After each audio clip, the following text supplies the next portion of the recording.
Le prince Harry était impatient d'assumer le futur rôle du prince William en tant que roi, selon un commentateur royal, qui a déclaré à Express.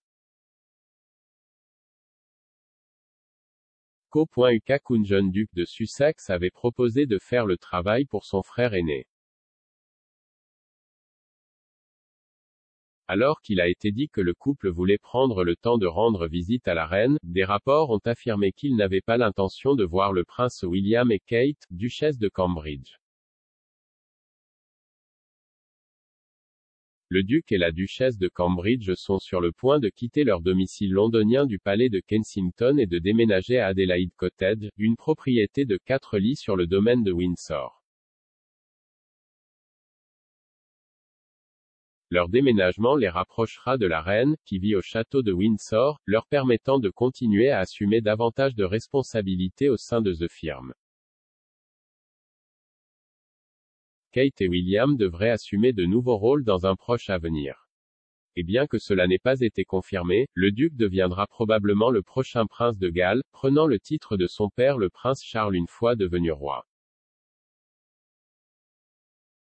Pendant ce temps, la duchesse a été pressentie pour prendre le titre de princesse de Galles, ce qui fera d'elle la première à utiliser le style depuis Diana, princesse de Galles. L'avenir de William au sein de la famille royale est gravé dans la pierre depuis sa naissance, mais cela ne signifie pas que le prince était toujours heureux du chemin qu'il était destiné à emprunter. Mais alors que William n'était pas sûr de son futur rôle, son jeune frère, le prince Harry, attendait avec impatience dans les coulisses pour assumer la responsabilité. Kinsey Schofield, le fondateur du site royal24daily.com basé à Los Angeles, a déclaré à Express.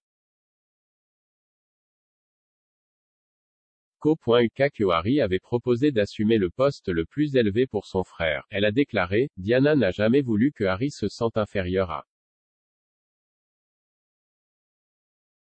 Elle l'appelait le bon roi Harry pour cette raison, et quand il grandissait, William se moquait de l'idée d'être roi, mais le prince Harry disait, je le ferai pour toi.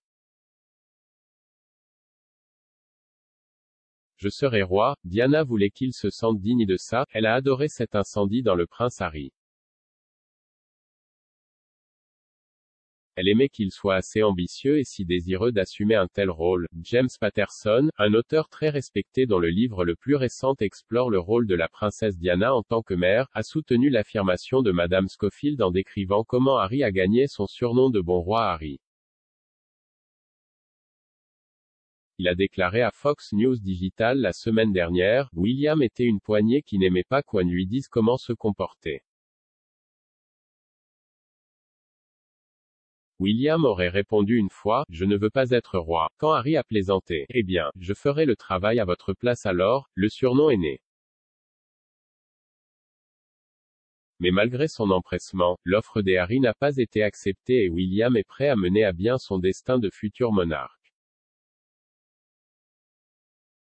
Et tandis que William s'est consacré à une vie de devoir, Harry n'est plus un membre actif de la famille royale. Au début de 2020, le duc et la duchesse de Sussex ont annoncé qu'ils quitteraient leurs fonctions de direction au sein du cabinet et déménageraient aux États-Unis. Ils ont déménagé en Amérique du Nord avant de finalement s'installer en Californie, où ils vivent maintenant avec leurs 2 enfants. Madame Schofield affirme que Harry a perdu sa pom-pom girl après la mort tragique de la princesse Diana en août 1997. Elle a déclaré, je pense que Harry a perdu sa pom-pom girl. Nous savons qu'une fois qu'elle, Diana, est décédée, le prince William a commencé à passer beaucoup de temps avec la reine en privé. Nous savons que la reine-mère a traité le prince Harry différemment qu'elle n'a traité le prince William parce que Harry était le remplaçant. Donc je pense qu'il lui manquait peut-être un peu de cet encouragement lorsque la princesse Diana nous a quittés. L'auteur a poursuivi en disant que Meghan remplit désormais le rôle de pom-pom girl de Harry qu'il élève et l'enveloppe d'une manière qui lui manque depuis qu'il a perdu sa mère. Elle a poursuivi, ils se soutiennent vraiment et peu importe à quel point les gens n'aiment pas Meghan Markle, je pense qu'elle le rend entier. Alors qu'il a été initialement dit que les Sussex espéraient continuer à mener à bien des engagements au nom de la reine, une déclaration du palais de Buckingham a déclaré plus tard, suite à des conversations avec le duc, la reine a écrit confirmant qu'en s'éloignant du travail de la famille royale, il n'est pas possible de continuer à assumer les responsabilités et les devoirs qui accompagnent une vie de service public. Bien que tous soient attristés par leur décision, le duc et la duchesse restent des membres très aimés de la famille.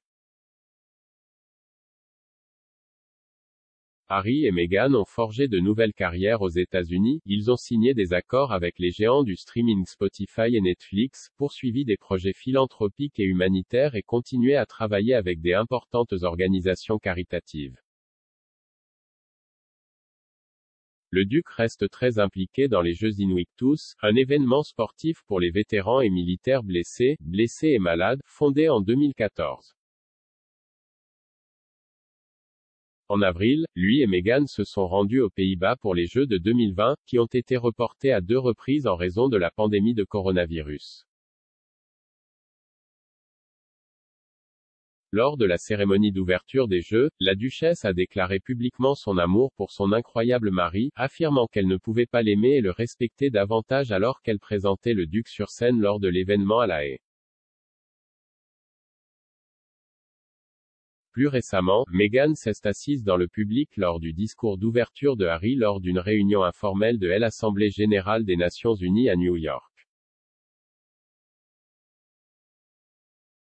Et selon l'experte en langage corporel Judi James, la duchesse a offert à son mari un soutien silencieux alors qu'elle calmait ses nerfs. Madame James a précédemment déclaré à Express.co.uk, quand Harry était en train de prononcer son discours, il y avait des signes forts que Meghan offrait, tout naturellement, un soutien silencieux et des encouragements de sa place dans le public. Son fermoir de main s'est tordu sur ses genoux en signe de tension empathique alors qu'elle le regardait prononcer son important discours.